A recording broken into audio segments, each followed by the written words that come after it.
Hey guys, how's it going? Late night, can't sleep. Been out here puttering on this, we'll call it Go Fast 4910 hopefully. Um, show you what I've been working on. Pretty happy with how this piston's turning out so far. I don't drop it. This is a highway piston. Got a taper top, button top. I've lightened it up considerably. Here's the wrist pin I'll be running. Needle cage I'll be running. These are two heavier clips. I don't know where my other clips are at the moment. But throw them in there. I gotta make spacers yet out of this, but believe it or not, when I make them spacers, even though they're thicker than these steel shims weigh about the same as what my aluminum shims do when I make them. And then here's the ring. So this is the whole setup. I need to get a new scale. It's getting pretty beat up. Alright, we're zeroed out. We're at 68 grams for everything. Everything that goes on the top. That is light, guys. Light. Here is all the stock stuff. We're at 82.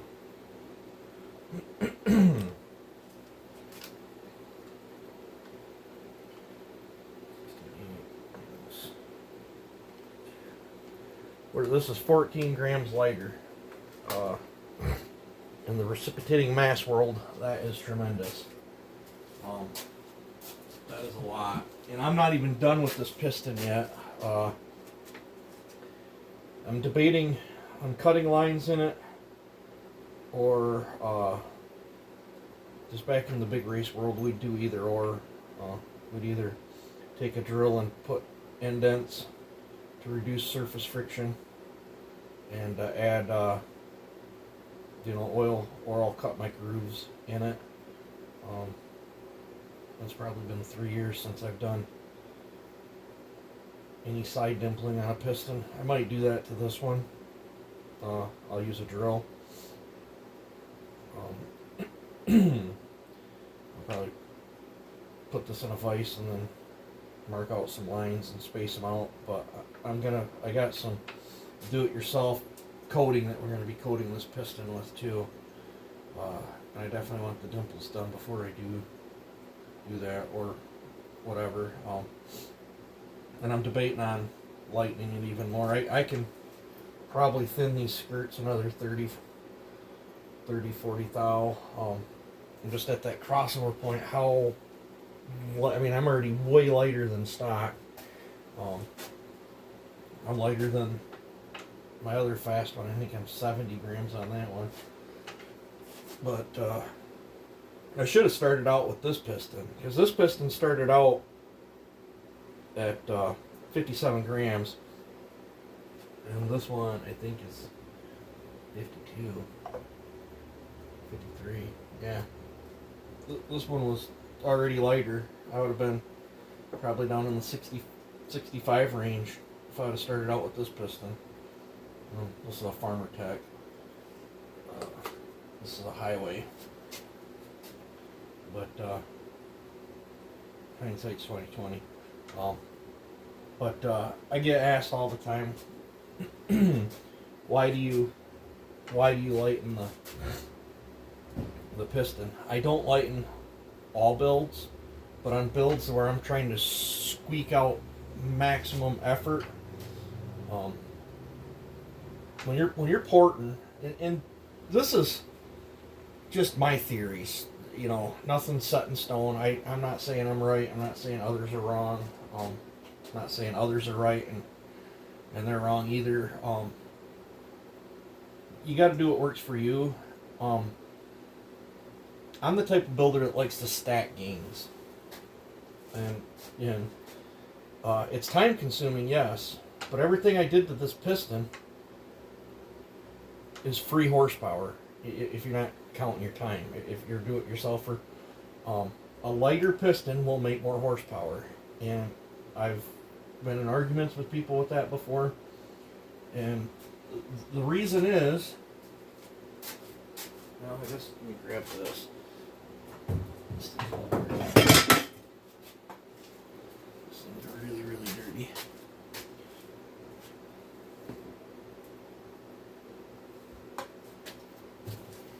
See if I can get you guys in view.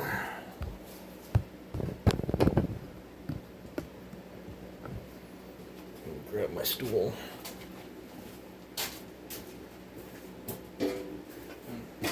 Again, this is just me showing you guys what I'm doing, how I'm doing it, and trying to explain why I'm doing it.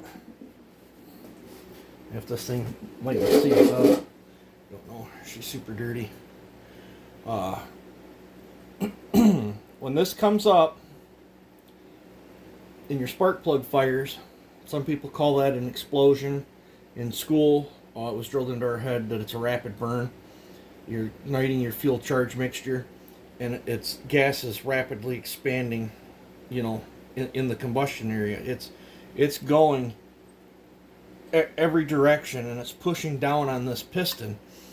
Well, the lighter this piston is, the faster it's going to push it down. It's going to waste less energy expanding, you know, driving energy into your piston. The heavier the piston, the more energy it takes to move it. And also at RPM, when this thing's going around at 16,000 RPM, that piston is extremely heavy.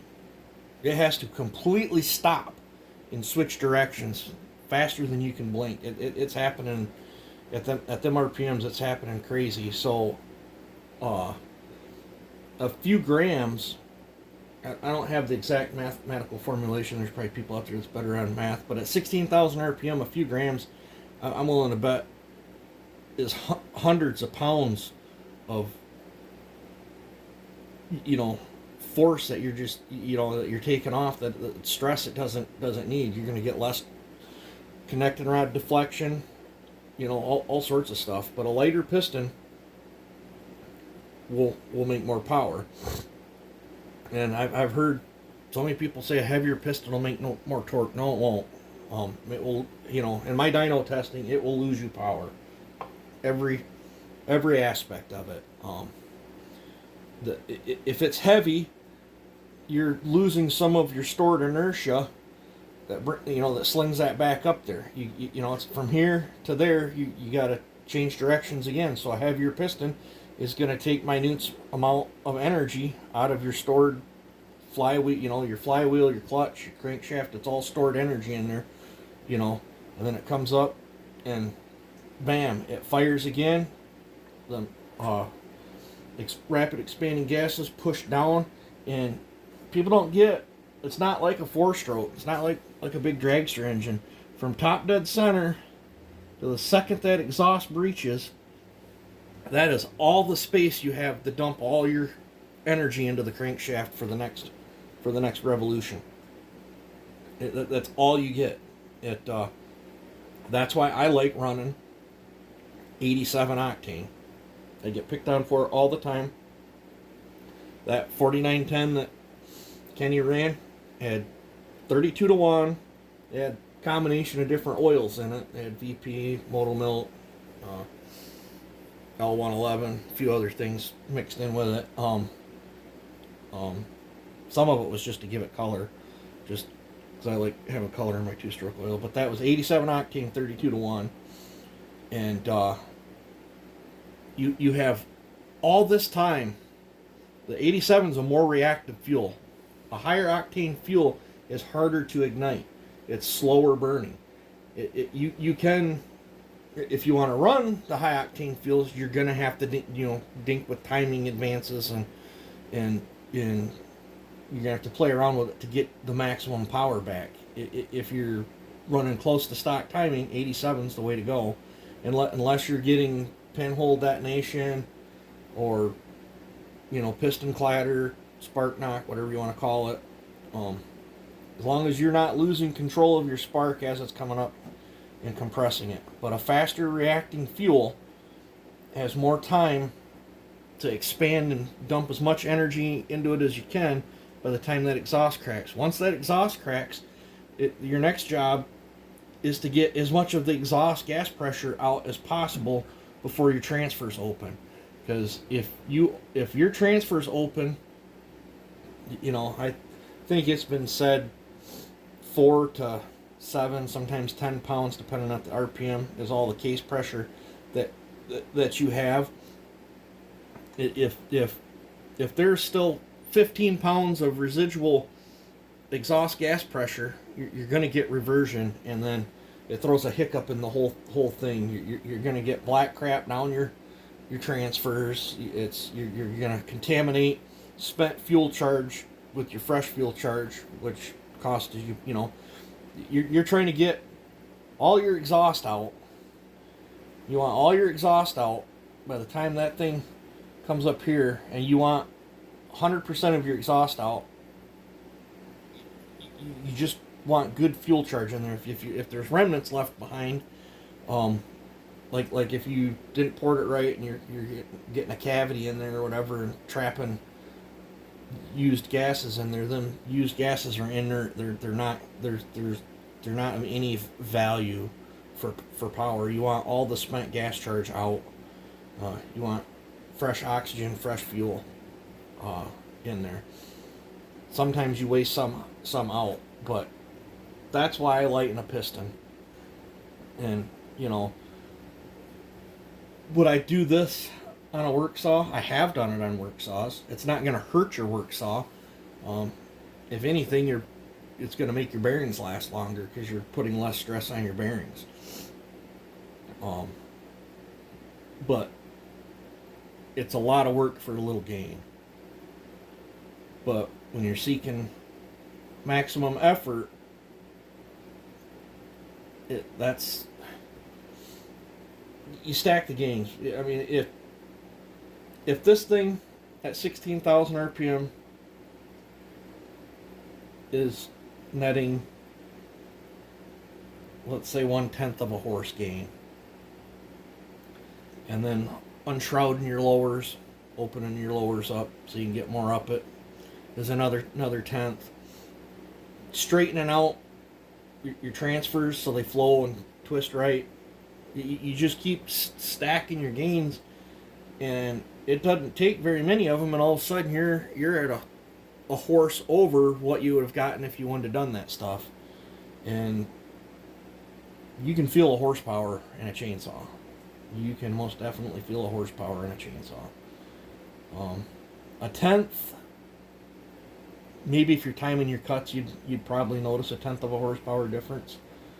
Just for standard cutting firewood, you probably wouldn't. But that's why I like a light piston on go fast machines. It the racers I target totally. The fun builds I target totally different. I'm after a specific high RPM range. I'm not really caring much about how much torque it has. You want, so the durations get up there. And the compression kind of, at them RPMs, can kind of start getting out of control. The faster that this goes up there and squeezes 190 PSI, might behave more like 230, 245. Like in a slower RPM build saw, and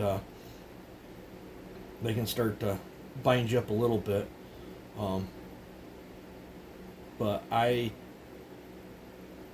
still like compression, even turning 16,000 RPM.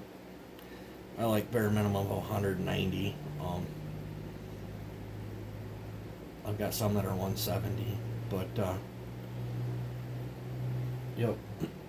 So that's why you have, from the moment that your combustion starts till right there, the heavier this piston is, the more energy you're going to eat up. The lighter that piston is, the more energy that it has to dump elsewhere into your rotating assembly. So a heavier piston will slow you down. Heavier piston is harder on the bearings.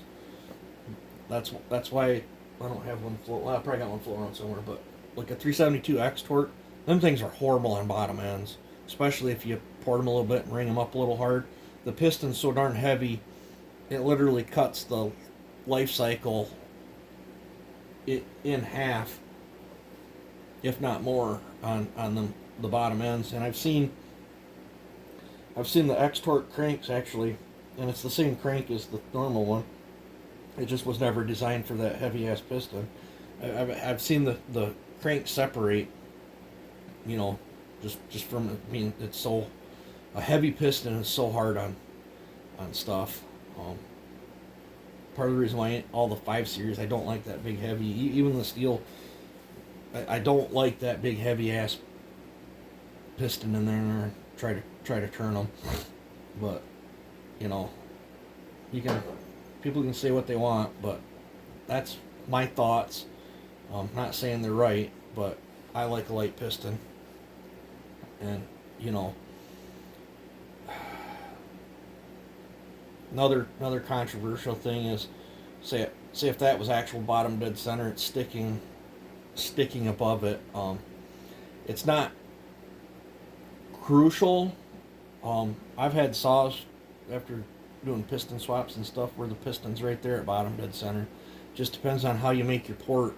From the first crack to about your first 20 degrees, that's where the exhaust port's doing 90% of the work on dumping the pressure. Because by the time that opens, you already want the pressure out of there, so you can start. You know, this is an air displacement pump. When this comes down, once that cracks open, you're pushing the air charge up the transfers and into the cylinder. If you still got a stifled up exhaust or you know, too low a roof or whatever, it's just going to create problems with you. Same with on the intake with the go fast machines. I hear people all the time complaining, you know, that the intake shuts off. Like I might do one and shut it off at 85 on the wheel, and people be like, "That's too much." Well, depends on what RPM you're trying to go. If you've got, not that carb, if you've got this carb, little tiny carburetor, such a big size hole, you can get away with longer duration. I need the, I mean, how else do you think I'm getting 16,000 RPM out of a 4910 still running the stock carburetor? I mean, yeah, I thinned the shafts like I did on this one, where I, you know, cleaned up some stuff and made it get a little more airflow through it. But at them speeds, I need time to fill this crankcase, you know, because if this thing's going around 16,000 times a minute, I don't have much time. And if I was cutting that thing off at, like, say 73 with this carburetor, this saw would fizzle out at 10,000 RPM, and it just, you wouldn't have no more. I'm not worried about my case compression. People talk about that case compression on a mid RPM saw. It is nice to have strong case compression for good velocity to keep the torque up at certain RPMs. But at 16,000 RPM, this thing's moving so fast.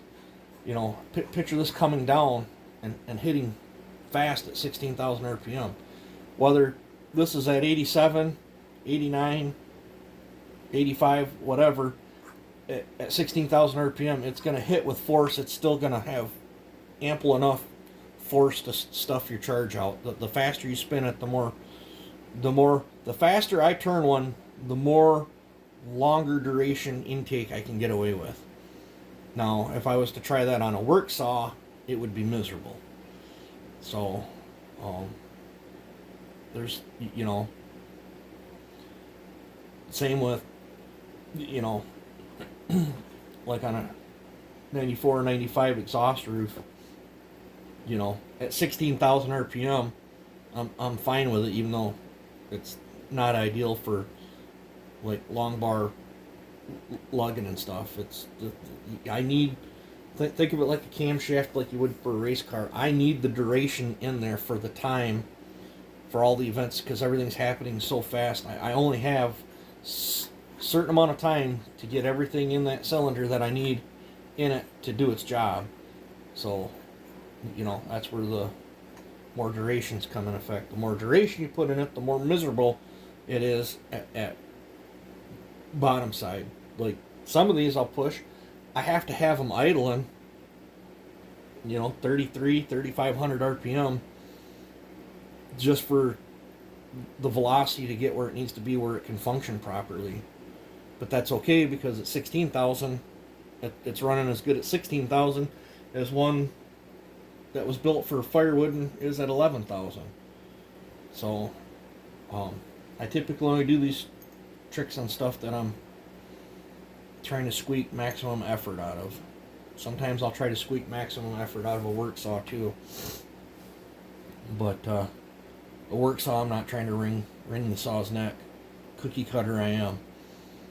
And pipes play a totally different. You have to build different for a pipe if you're playing with nitro. Bigger combustion chamber works better with nitro, from what little experience that I've had in it. For 87, smaller combustion chamber seems to work better for me. These taper tops, maybe I need to do a taper top cutaway one day. But these flat tops, all we're doing is shrinking it and trying to push the charge in more. But you got to be careful. You start playing with your band too much, and you can run into squish band velocities too at certain RPMs. There's a cause and effect to everything that I do to a saw.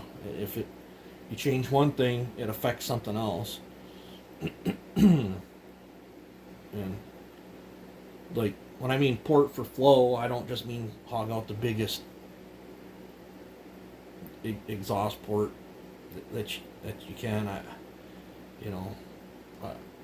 don't know how to describe it. I see people. I've got a 372 cylinder somewhere around here that somebody absolutely ruined.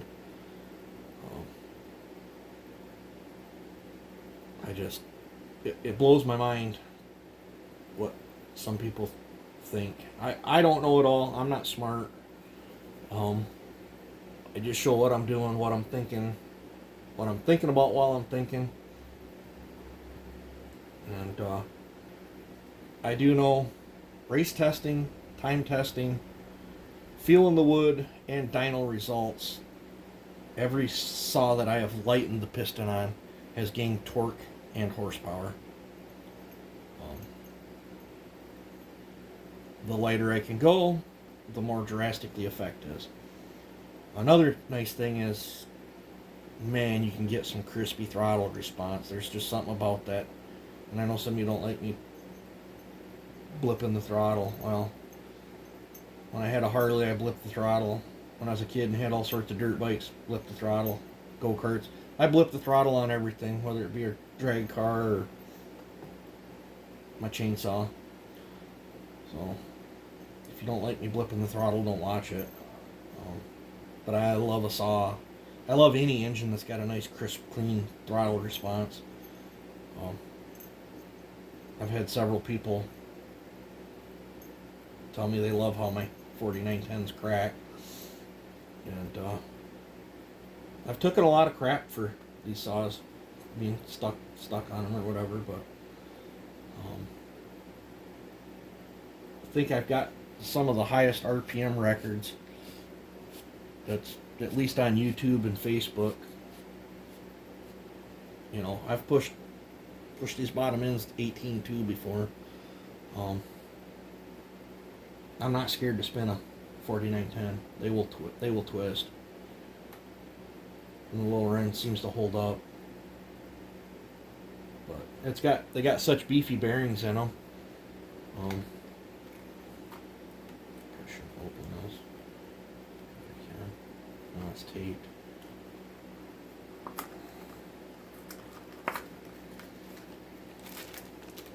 These things have a huge bearing in them. I mean, for a 50cc saw, that's a almost 70cc size bearing, and they got a super lightweight crank in them, so you just twist them up and they just take it.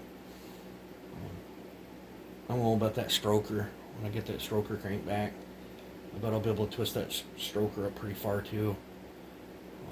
That'll be interesting too, because I should be able to do that stroker and not have to cut as much off the base. I mean, 4910s have a huge,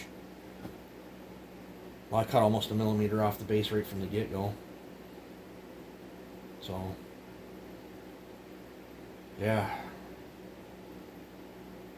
And it's nice doing this piston swap, because I still have plenty of meat left where that pin is.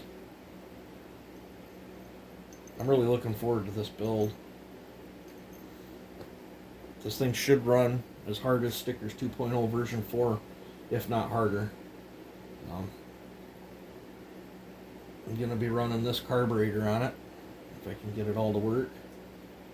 Quite a bit bigger, about the size of a 372 carb. But all my controls and stuff exit just about in the same spot as a normal one. I got to re-dink with the linkage and stuff, but it's not no big deal.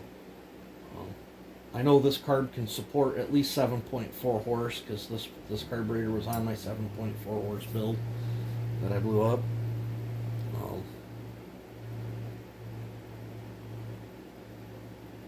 And that was a one ring build, if I recall.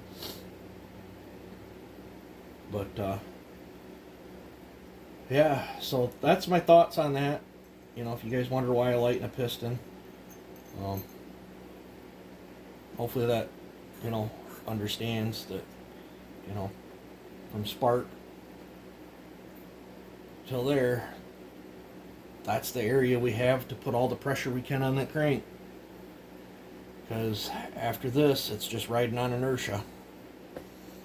And once, you know, actually, but right here,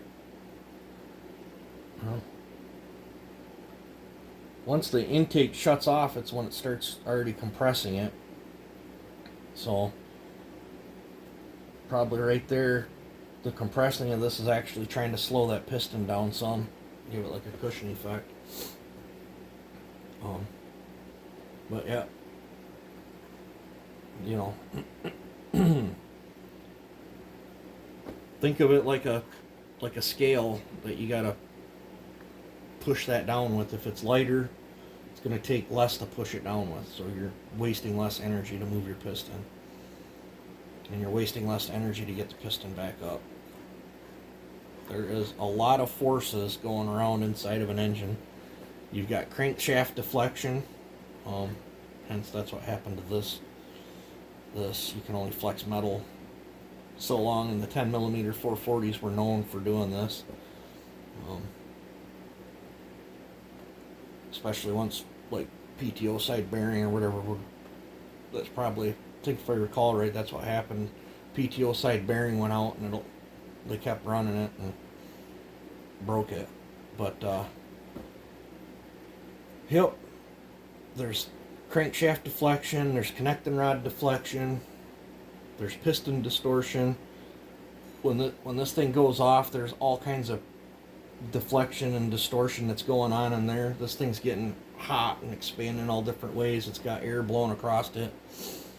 The metal parts are moving and flexing around them like you wouldn't believe. There's torsional, like, deflection, like when you snap your throttle from the weight of the flywheel, and yeah. So I'm pretty tired. I think I'm done blibber blabbering about light pistons, but that's my thoughts on it. Lighter piston makes more power. Let me know what you guys think in the comments. You guys take it easy. Have a good one. Like, comment, share, subscribe, and hype the video. Thanks.